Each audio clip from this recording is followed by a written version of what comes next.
Jean-Paul qui est avec nous. Monsieur Paul, mes hommages. Bonjour, M. Gagnon, vous allez bien? Ça va très bien. Est-ce qu'on pourrait voir l'essence en bas d'$1? Ça me surprendrait, moi. Oui? Ça me surprendrait. On a le droit de rêver, là. Mais, non. Et ça, vous qui avez une mémoire d'éléphant, là, ça fait... on monte à quand, le pétrole, l'essence avant $1? Ça fait... 2010. Colin, c'est pas si loin que ça. Non, ça fait 4 ans. Ils nous ont monté ça vite. Mais on peut peut-être montrer le graphique, d'ailleurs, du prix de l'essence à la rampe de chargement. À la rampe de chargement. Il faut dire que depuis... Regardez ça, là. Il y a eu quand même pas mal de soubresauts. On a eu une pièce 55 ici, une pièce 55 là. On se rappelle de ça, une pièce 55? Oui. Votre camion, là, c'est oui. Alors, quand 2010, là, c'était autour du 23 août 2010, où on avait vu de l'essence en bas de $1. Disons 2010, presque dans son entièreté. Sauf qu'à l'époque 2010, rappelons-nous qu'il y avait un petit peu moins de taxes au Québec. Alors, déjà, il y a beaucoup plus de taxes chez nous qu'il en a ailleurs. Même, vous voyez, 71,30, là, ce que je vous montre ici, là, à Toronto, c'est plus cher que ça, c'est 71. Je peux même aller vous chercher à Toronto, cru nafto. Alors, à Toronto, vous voyez, 71,63. 30 centièmes de cent de plus. Mais quand même, juste pour le principe, c'est plus cher à Toronto que chez nous. Pour le détaillant. Bien, parce qu'ils sont plus loin. On a des raffineries à Montréal. Ils n'ont pas à Toronto même. Ils utilisent Thunder Bay et l'autre, Sudbury. Alors, c'est un petit peu plus cher pour faire l'acquisition de l'essence. Il y a tellement moins de taxes que ça coûte pas mal moins cher en Ontario qu'il y en a ici. Il y a un gros différentiel de taxes, particulièrement par rapport à la taxe provinciale. Alors, c'est ce qui fait la différence. Puis chez nous, taxe de transport en commun, taxe de ci, taxe de ça, puis on va en rajouter au mois de septembre, puis au mois de décembre. Puis, lâche pas. Ça ne lâche jamais. On n'ira pas en bas du $1 pour bientôt. Mais c'est pour ça que ça me surprendrait. Oui. Voilà. Bon, je pense qu'ils nous ont habitués au-dessus d'une pièce. Vous ne voulez pas nous donner une mauvaise habitude. Ben non! Hein? Jamais qu'on ferait ça. On se gâterait. Donc, on va y aller avec notre revue des marchés et on va aussi... on arrive sur la fin là, des résultats du 3e trimestre et on va mettre un petit peu d'attention sur Priceline et Michael Kors.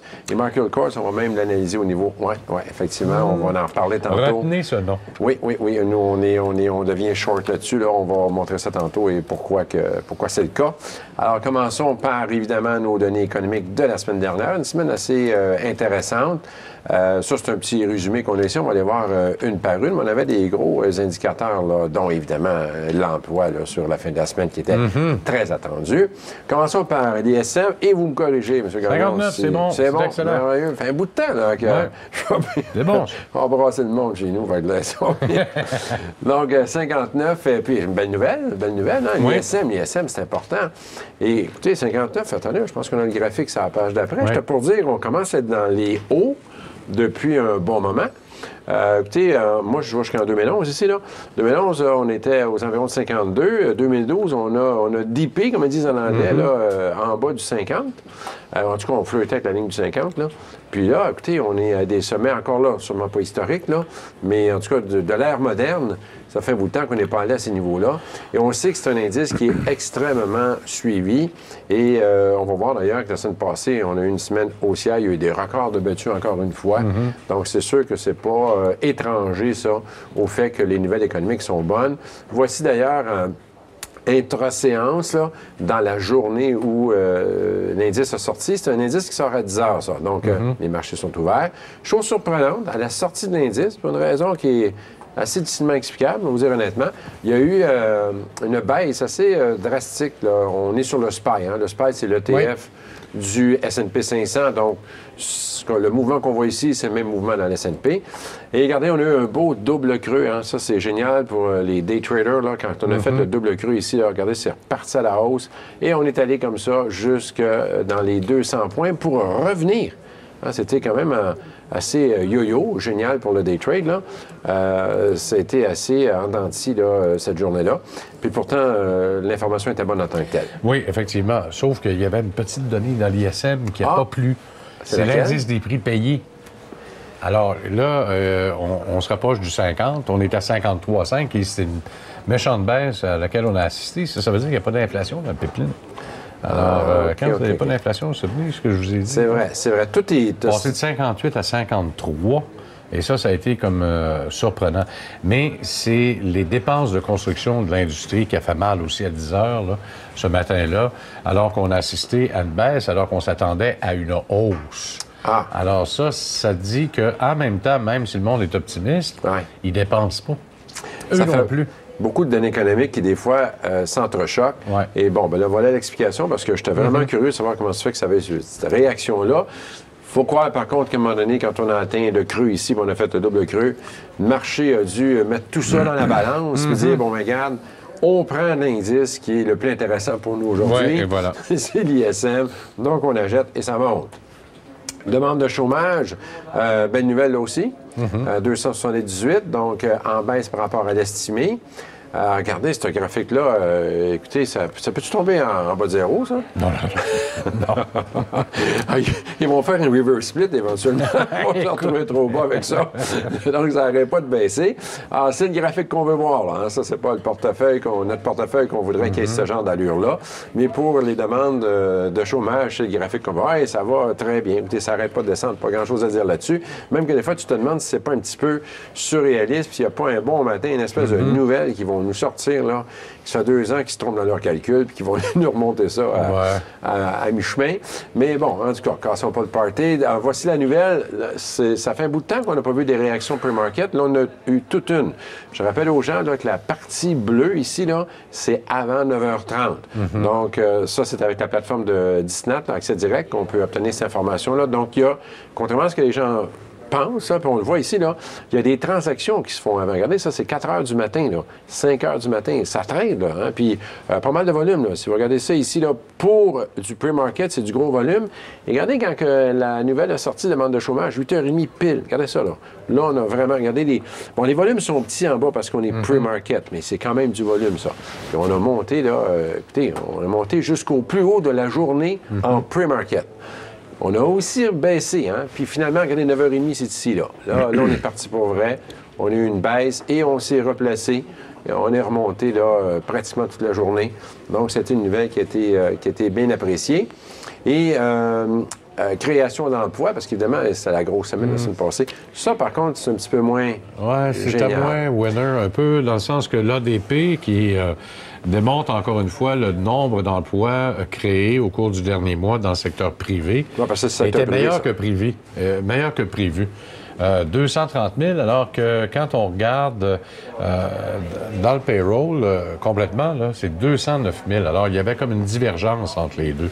C'est quand même assez, des fois, particulier, les données économiques, hein, parce qu'on vient d'en voir tantôt, là, on a vu demande de chômage à la baisse, on a vu, on va voir tantôt le chômage à la baisse, et ici, on voit, par contre, la création d'emplois qui est à la baisse. Donc, des fois, évidemment, il y a du lag là, entre ces données-là. Là. Les résultats ne sont pas immédiats. Puis, il y avait eu des bonnes semaines les semaines précédentes, il faut dire aussi. Là. Donc, à un moment donné, ça ne peut pas toujours juste monter. Voici le graphique là, des fameuses demandes d'emploi. Le yearly là, se porte quand même bien. Le monté, bien, c'est en dents de scie. Mais bon, on a eu des périodes beaucoup plus creuses que ça en 2012, là. Même en 2014. Hein. On a eu, ça, c'est le début de l'année 2014, c'était un petit peu moins rose. On continue après la pause? Oui. Non, ça va vite, hein? Trop parlé au début. On fait une pause, on revient dans un instant avec Jean-Paul là tout de suite. Bon, alors, on est en train de parler juste avant la pause de chômage un peu. Ce qui est déçu là-dedans, c'est pas strictement le chiffre aussi de 214 000. D'abord, les gens travaillent un petit peu moins que le mois dernier. Ça, c'est une donnée qui n'est pas nécessairement très bonne. Puis j'ai regardé l'échelle salariale également, qui, malheureusement, n'était pas à la hauteur des attentes non plus.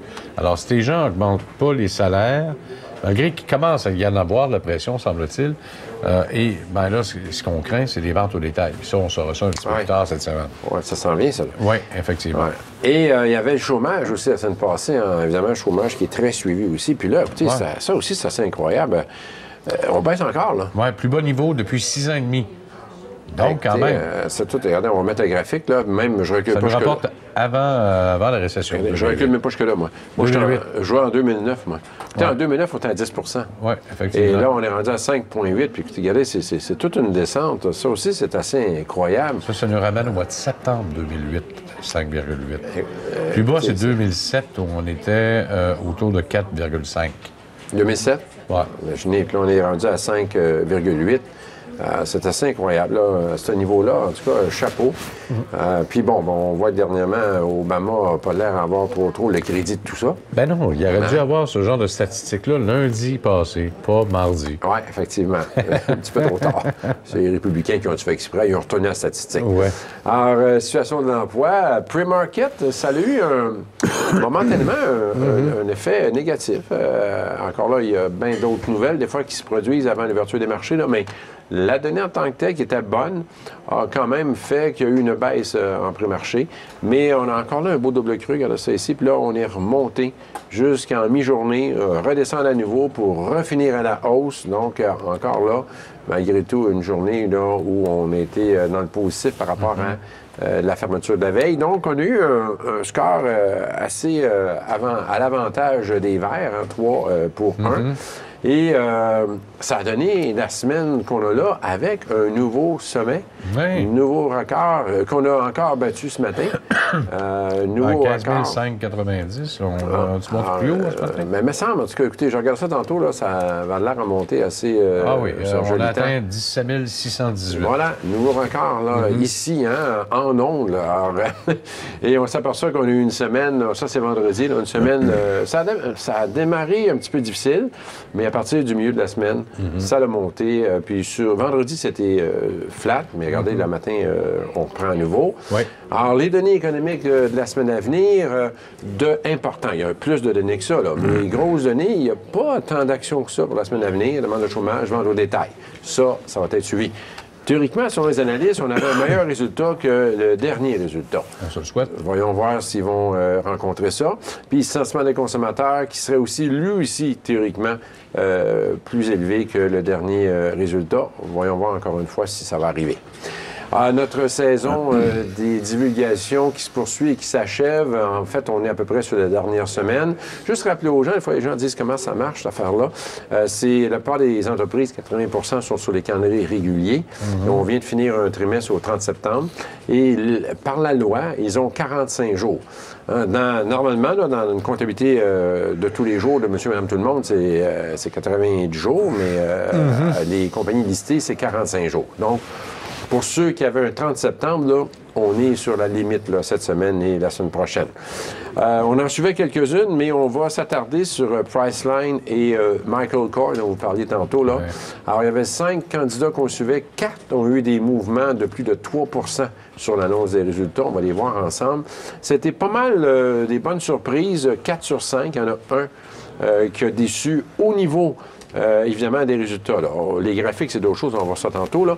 Toutes les autres ont eu des résultats qui ont battu les attentes. Cisco, pas le Cisco, hein? L'autre Cisco. Alors, ça, c'est Cisco qui est dans l'alimentation.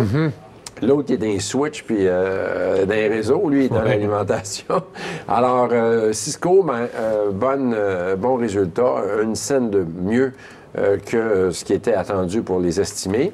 Et regardez comment est-ce que des fois, c'est un petit peu surprenant. C'est pour ça que je dis toujours aux gens, il ne faut pas jouer à tenter de prédire les earnings. Ça joue des tours.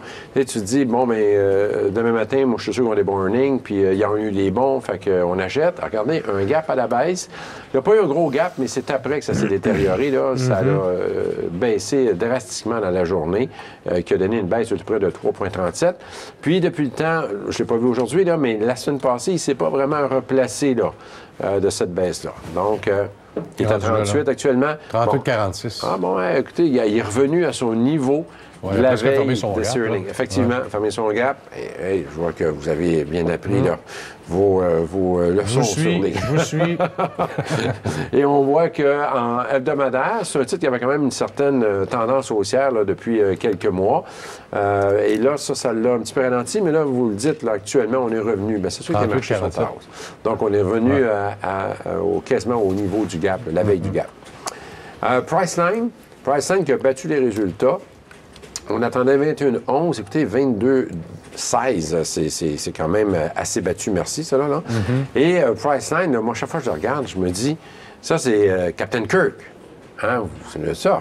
Oui. Ah oui, il est actionnaire là-dedans, puis c'est lui qui fait la publicité de Priceline. C'est Shatner, là, je me souviens plus. William Shatner. Voilà, c'est ça. Alors, c'est la figure de proue là, de Priceline, là. Et en tout cas, il a fait une bonne job parce que, écoutez, c'est un titre qui était, sont dans évidemment, le booking là, de voyage là, à rabais et tout ça. Là. Si on compare ça, mettons, au Expedia de ce monde, là, et le titre, avant le gap, il y a un méchant gap là, de 7 c'est un titre qui était à 1 200 C'est pas de la petite bière, ça. Là. C'est plus que Apple, Google et tous ces titres-là. Là. Mais bon, malgré qu'il y a eu, regardez, encore une fois, hein, surprenant, des très bons résultats. On va voir pourquoi, par contre, là, très bons résultats. Puis regardez, un gap à la baisse de 7 À ces niveaux-là, ça fait mal, hein, 7 là, quand tu es dans les 1200. Il y en a, on est passé de 1200 à tout près de 1100. Puis on a même descendu, à un moment donné, dans les jours qui ont suivi, à un petit peu, quasiment en bas de 1000. Puis là, on est sur la flatline depuis le temps. Là. Donc, ça a été, disons, une mauvaise journée. Et la raison de ça, bien, les positifs qui font que le titre est à ce niveau-là, il y avait eu, on l'a vu, bénéfice par action plus élevé que les attentes. Revenu à la hausse, 22 année sur année. Tu sais, tu prends les revenus au même trimestre l'année passée, puis cette année, 22 de hausse. 2,8 milliards de revenus. C'est incroyable, hein? Versus les attentes qui étaient 2,84 pour être précis, versus 2,83 qu'on attendait. Donc, évidemment, ça, c'est ce qui fait, théoriquement, là, qu'ils ont battu des estimés, mais ce qui fait, par contre, que sur le graphique, on a vu tantôt là, la descente de 7 7 c'est une prévision moins optimiste que prévu. Ça casse le party et ça tue toutes les bonnes nouvelles. Parce que il faut comprendre que la bonne nouvelle d'aujourd'hui, là, on bat les estimés de 1 piastre par action. C'est bien excitant, mais Wall Street, en règle générale, eux, ils ne regardent plus là, cette information-là. Ils sont à regarder ce qui s'en vient sur le prochain trimestre. Parce qu'évidemment, ce résultat-là, c'est le trimestre qui vient de passer. Et là, ils se disent, mais, et la compagnie l'a dit aussi, les analystes sont tous d'avis qui pensent que les prévisions à venir vont être moins bonnes. C'est ça qui a fait mal au titre. Alors, un exemple, quand on veut mettre des chiffres là-dessus, là, ils prévoient là, 11 à 18 de croissance pour T4, le trimestre 4, versus les attentes des analystes qui sont de 24 Alors là, on est pas mal en bas de ce que les analystes s'attendent, et c'est ce qui a créé le fameux gap qu'on a vu tantôt, bien qu'en théorie, les résultats étaient bons. Donc, il faut faire attention à ça, là. Les résultats ne sont pas toujours nécessairement représentés sur le graphique. Michael Kors, lui aussi, a eu théoriquement une bonne nouvelle au niveau des résultats, une bonne surprise. On a des résultats à la hausse. 89 cents contre 1 piastre. C'est pas mauvais, hein? Et regardez ce qui est arrivé à notre site. Puis il en perd encore aujourd'hui. Il en perd encore aujourd'hui. Surtout avec un gap de 7,69 Et ça nous a amené de 78 à peu près à 72 le matin du gap. Et on a de la misère là, depuis ce temps-là. On a vu notre gros ours rouge qu'on a mis ici. Là. Ouais. Donc, nous, on le déclare officiellement baissier, ce titre-là. Les bear market, lui, là? Oui, puis moi, je regardais ça dans les jours qui viennent pour prendre une position probablement short là-dessus. Je pense que vous n'êtes pas le seul qui allait prendre une position parce qu'il y en a déjà 5 de la flotte qui est short. Oui, puis on va voir après la pause. On va revenir dans un instant tout de suite. Bon, alors, on revient donc sur le sujet de Michael Kors. Moi, je le trouvais cher. Finalement, quand on regarde les comparables aux États-Unis, il y a quand même... c'est quand même pas mal. Ben oui, j'avais vérifié ça tantôt, 18. Oui. Il est plus ou moins dans la norme par rapport aux coachs que vous avez vérifiés et les autres. Là. Oui. Si on le regarde graphiquement, et la raison, dans le fond, là, qui a créé ce fameux gap-là de 7 puis regardez, hebdomadairement, c'est pas joli non plus. Là, on a eu un double top ici. Ouais. Depuis ce temps-là que ça chute. Ça, c'est très baissier, ce qu'on voit là ici. Là. Ça, c'est la semaine dernière là, qui correspond aux résultats. Bon, commençons par les positifs. Ils ont eu un bénéfice par action plus élevé. On l'a vu tantôt. Là. Ils ont quand même battu les attentes. Il ne faut pas oublier ça. Là. Revenu à la hausse de 42 année sur année. Écoutez, c'est pas de la petite bière, ça, là. Revue trimestrielle, 1 milliard, 1,05, là, contre des attentes de 978 millions. Donc, à théorie, tout est beau. Quand on tombe sur le négatif... Les revenus là, pour la dernière année sur un an, là, c'est... vous avez 42,7, mais année sur année. Oui. C'est 52 52 52. Ça, c'est les trimestres comparables, mais vous avez année sur année. Année sur année. Okay. Et les bénéfices, année sur année, c'est 62 d'augmentation. Je ne sais pas si des fois, qu'est-ce que les gens veulent. Là. Effectivement, vous avez bien raison. Puis c'est peut-être... Je pense qu'il y en a qui pensent que ce titre-là est rendu au maximum de ce qu'il peut donner. Regardez dans les négatifs, les actions ont perdu 8 on l'a vu tantôt, là, dû au fait que les marges, je pense que c'est un domaine que vous connaissez bien, vous pourrez expliquer, là, les marges d'opération d'entreprise se sont détériorées. Ouais. Donc, évidemment, ça ne paraît pas, ça, dans les résultats qu'on voit là. Il faut que tu creuses un peu plus, là. Ouais. Mais c'est sûr qu'à long terme, si ça se détériore continuellement... Un jour, ça va finir par apparaître sur le bas de la ligne, comme ils disent. Hein? Voilà, une expression de comptable. L'augmentation des... C'est là que ça fait mal, apparemment. Qui est bien importante, parce que c'est un benchmark, comme ils disent, là, important dans le monde du détail. L'augmentation des ventes comparables par magasin, qui ont été de 16,4 les analystes s'attendaient à 19 Ça, c'est quand tu compares là, magasin par magasin, là, ce qu'ils ont fait l'année passée. Ils sont ouverts depuis plus d'un an, c'est ça les magasins effectivement, depuis plus qu'un an, vous avez bien raison. Ouais. Ils s'attendaient à 16 c'est 19 Donc ça, comme je disais tantôt, si ça perdure, ça va finir par transparaître sur le bas de la ligne des bilans. Et c'est ce que Wall Street commence à anticiper. Alors, c'est pour ça qu'ils mettent le titre bearish. Une autre petite nouvelle que je ne l'ai pas amenée parce que je n'étais pas certain, je ne voulais pas dire n'importe quoi non plus, là, mais une nouvelle que j'ai attrapée en faisant de la recherche, que vous pourrez peut-être confirmer, c'est que le président, Michael Kors, aurait vendu toutes ses actions, toute sa position d'action. Mais c'est tricky, hein? C'est à travers un holding. Il y a un paquet de holding là-dedans. J'ai même vu que Stroll, vous vous souvenez de Stroll, qui est l'ancien président de Hilfiger, aurait aussi apparemment... lui aussi vendu ses positions dans Michael Kors. Ça, c'est un petit peu, peut-être que je ne suis pas sûr qu'il va trouver ça. On va regarder dans l'actionnariat. C'est pas toujours évident à trouver, cette information-là, parce qu'il y a des holdings qui sont en arrière de ça. Et Michael Kors fait partie de certains de ces holdings-là. Et à quelque part, j'ai pris un filet qui disait qu'il avait vendu la totalité de ses positions. Bon, est-ce que c'est directement dans le Kors? C'est dans un holding qui détient une partie des actions de Kors, là. Mais c'est au mois de septembre, je me souviens maintenant, là. Et d'ailleurs... Il y en a plusieurs. Viking en a vendu. Les fonds de pension des enseignants de l'Ontario a quand même vendu pas loin, presque à moitié de sa participation dans Michael Kors. En tout cas, ce sera quand même intéressant. Michael Kors lui-même, moi, le dernier rapport que j'ai, c'est au mois d'avril. Peut-être c'est possible, là, parce qu'il en détenait quand même... il y en avait beaucoup. Michael Kors détenait 4,4 millions, puis il en a racheté 27 000 le 4 juin dernier. Mais j'en sais pas plus. Il n'y a pas eu j'ai pas vu de... Mais ce que je me souviens, c'est que la vente des actions de Kors était au mois de septembre, et c'était au début du mois de septembre. Mais regardez le gap qu'on a eu ici, là. Ça aurait été le gap qui aurait été créé théoriquement par cette nouvelle-là. Et comme je dis, je ne suis pas sûr à 100 donc je ne veux pas non plus réduire les gens en erreur, là. Mais j'ai vu ça rapidement en faisant de la recherche là, sur le reste du titre qui s'était délesté de certaines de ses actions. Puis Hilfiger avait fait pareil, Stroll. Puis justement, les gens disaient que Stroll, quand il avait vendu ses actions dans Hilfiger, avant, finalement, qu'ils vendent l'entreprise, l'entreprise avait aussi connu une baisse à ce moment-là. C'est sûr que ces gens-là, souvent les gens nous disent, les initiés, il faut faire attention à ça. Ça dépend. Tu vends une couple de milliers d'actions là, pour payer ton bateau, c'est pas bien important. Mais tu commences à délester la totalité des actions que tu possèdes, c'est sûr que là, ça fait la manchette, puis là, ça peut affecter, évidemment, le rendement du titre. Je n'ai pas rien trouvé là-dessus qui soit plus précis là, que ce que j'ai tantôt. Là. Mais je pourrais peut-être pousser la recherche un petit peu plus loin, là, puis la semaine prochaine, de revenir avec l'information. On avait aussi Time Warner. Oui. La semaine passée. Time Warner, 94 sous attendu, 1,22 de résultats.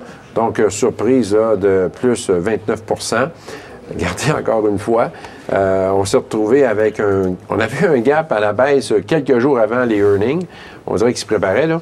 Mais là, la journée earnings, il y a ça tout un gap à la hausse, hein, mais ils ont tout perdu pratiquement là, dans la première heure de l'ouverture du titre pour finalement remonter un peu, mis de côté depuis ce temps-là.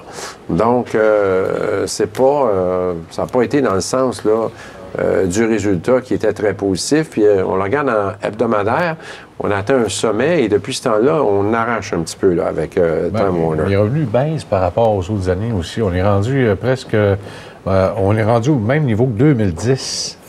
Malgré que le bénéfice net augmente, là, mais malgré tout, il a baissé par rapport à l'an dernier au cours du troisième trimestre qu'ils viennent de publier, 97 cents. 6,2 milliards par rapport à 6,9. 6,2, c'est la pire performance d'un troisième trimestre des 6 dernières années. Voilà, c'est ça. Des fois, il faut creuser. Hein? Il y a bien d'informations qu'il faut prendre en compte. On a eu Novavax, qui a eu une surprise négative dans son cas. Lui, ça a été un peu... le graphique a été avec les résultats. On a eu un graphique baissier. Le titre a baissé là, pratiquement toute la journée. Donc, si on regarde ça à la semaine, encore une fois, on a eu un sommet ici. Beaucoup de titres qui ont atteint des sommets et qui en sont descendus depuis le temps et qui ont de la misère à retourner à ces niveaux-là. Oui, effectivement. Et surtout dans la biotech, là, c'est tellement difficile. Ça, c'est la semaine prochaine. Cisco, JCPenney, oui. Le vrai Cisco, là? Le vrai Cisco, effectivement. Puis JCPenney, là. Bien, ça va être intéressant parce qu'on s'en va vers la parade. Voilà. On vous en revient dans un instant. Bon, alors, c'est le temps de regarder un peu nos questions. Alors, question qui m'est revenue très, très souvent depuis le dernier passage de Luc Girard de Valeurs mobilières Desjardins, c'est les 4 fonds négociés en bourse. Il n'a pas pu les trouver. C'est Mario de Saint-Georges, Mario Morin de Saint-Georges, qui voulait les avoir. Alors, on va les faire un par un, si vous voulez bien. FXM. Alors, c'est la First Asset Morningstar Value, Canada Value. Alors, FXM, on peut peut-être le montrer.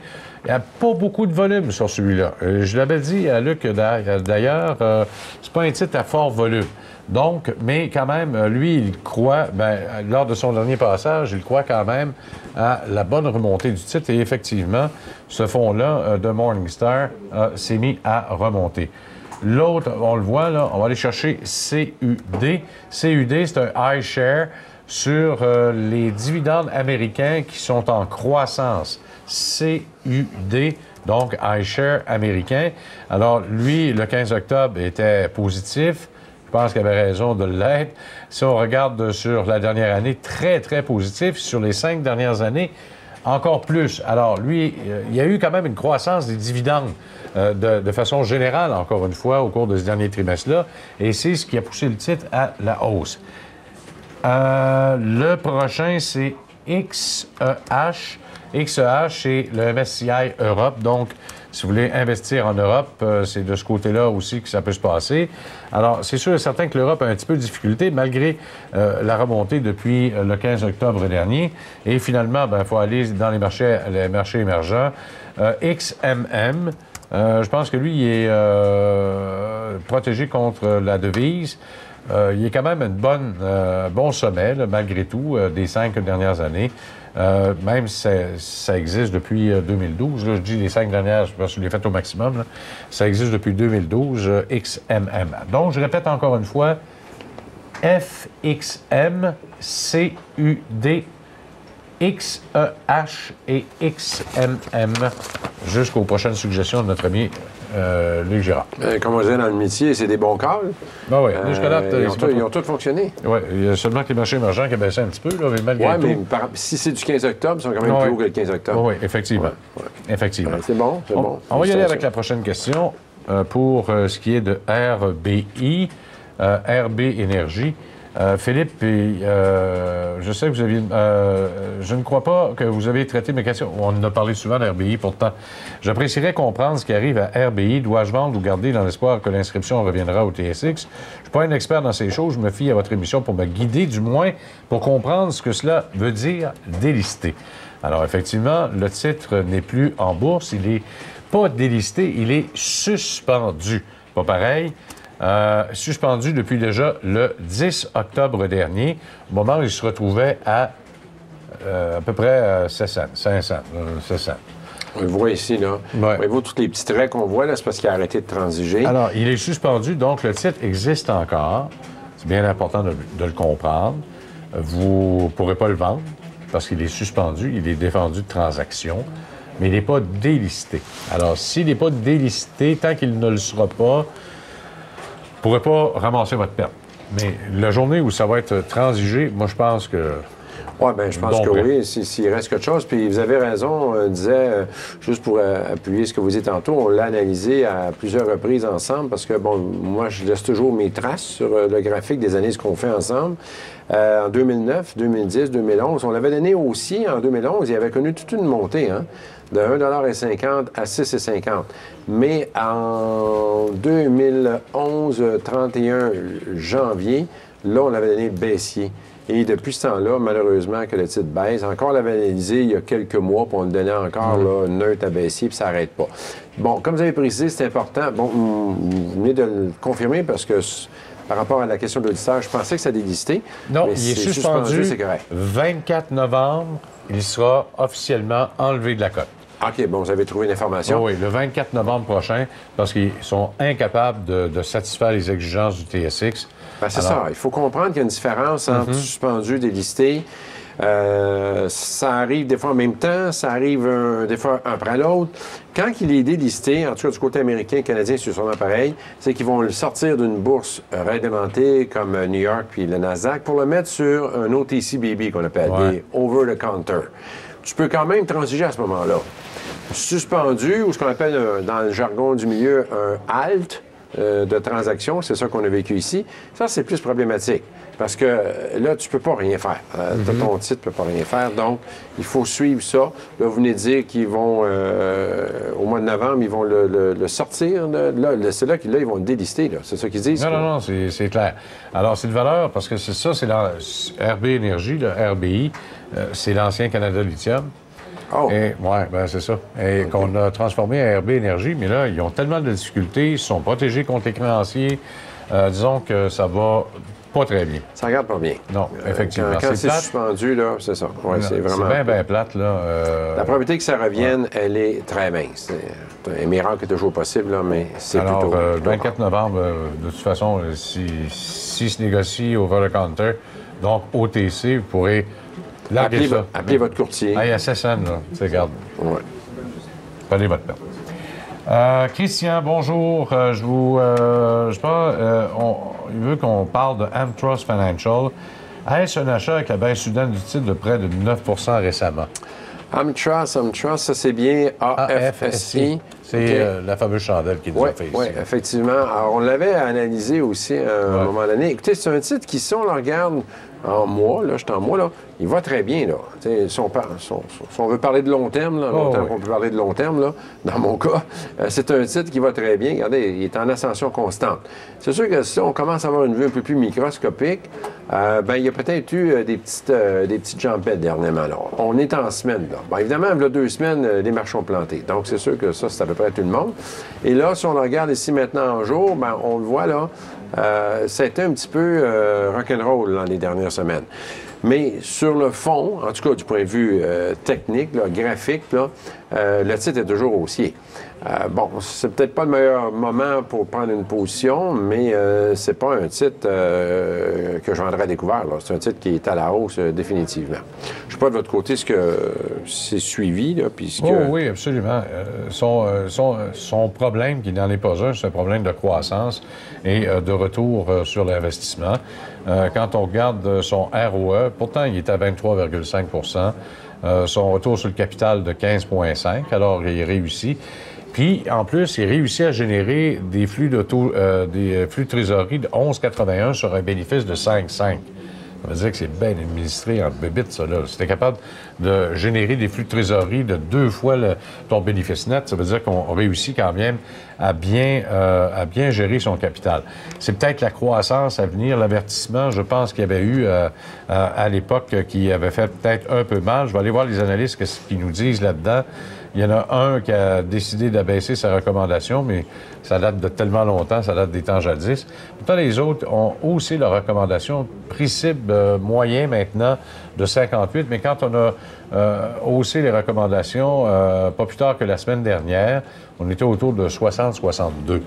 Alors, il reste encore de la place. Ouais. C'était peut-être juste momentané, l'erreur de parcours momentanée. Il y a eu des marchés, là. Ça correspond à la baisse des marchés, là, mais c'est sûr que c'est jamais le fun de voir ça. Bon, je ne sais pas si vous pouvez aller me chercher le prix du brut, pétrole brut. Faire une petite analyse technique, me préparer une petite analyse technique. Faudrait que je fasse ça sur un ETF. Et vous, un ETF? Écoutez, parce que la prochaine question est la suivante. J'ai lu sur Internet, parce que là, vous lisez beaucoup sur Internet, hein? Faites attention au site où vous allez chercher vos informations. Des fois, ça peut porter à confusion. Alors, j'ai lu sur Internet que l'Arabie saoudite, le Koweït, la Russie s'étaient mis d'accord pour augmenter leur production dans le but de mettre en faillite des compagnies qui exploitent du pétrole de schiste aux États-Unis. Coût d'exploitation entre 80 et 110 $ du baril. Est-ce une analyse plausible? Yves de Montréal. Partiel de vérité là-dedans.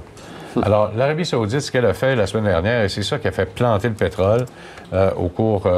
tiens, je vais aller chercher... Allez-y, je pense que là-dessus, je vais aller chercher sur le mien. Vous êtes mieux équipé que moi pour ça. Bon, alors, on va aller chercher sur le mien. Ce qui a fait planter le pétrole dans la semaine du 30 septembre et davantage lors de la dernière semaine, ici, juste ici, là.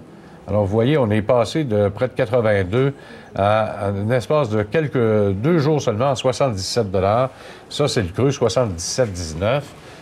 L'Arabie saoudite a fait deux choses. Il y a une semaine et demie, elle a dit qu'elle a augmenté son prix pour les Chinois.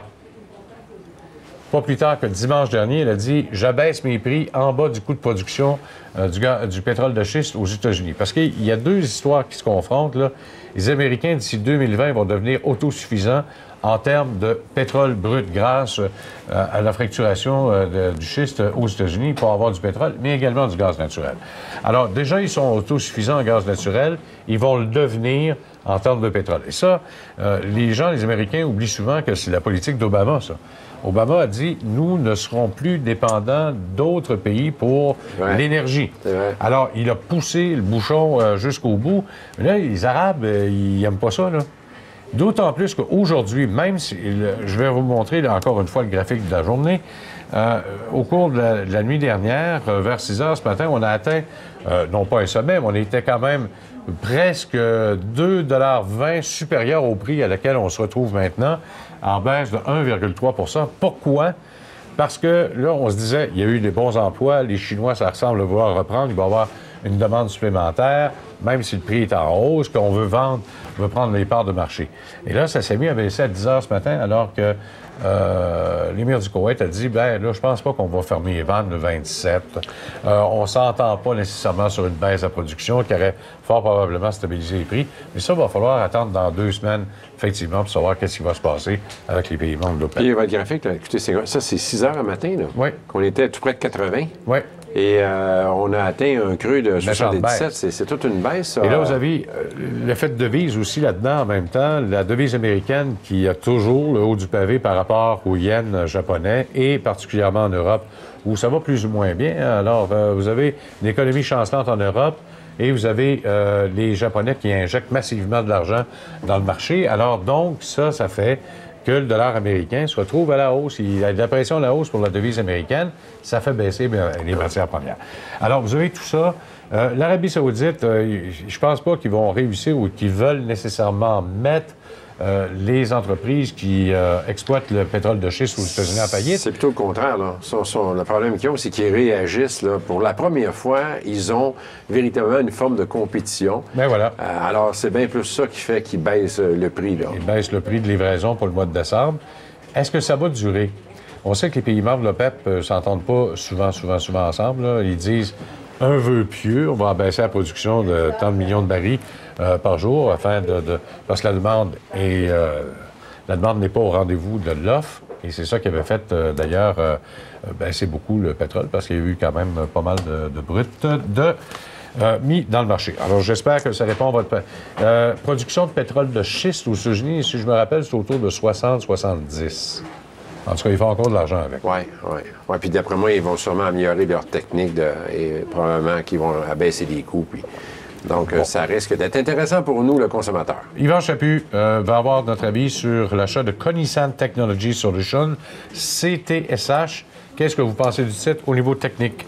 Alors, CTSH, c'est un titre quand même qui se comporte bien. En tout cas, si on le met sur un horizon mensuel, regardez, c'est un titre qui monte sans cesse. Si on prend 2008, là, comme tout le monde, il y a eu des difficultés, mais c'est très bien repris depuis le temps. Si on va sur l'horizon plus court terme, on a encore une montée, donc c'est un titre qui a le vent dans les voiles. Et les analystes sont la même chose. Prix cible 57, on est proche quand même, là. Et la majorité sont à achat. Soyez prudents. Moi, je ferai attention quand même à l'achat. Merci, Jean-Paul. On vous retrouve demain. Tout le monde, au revoir.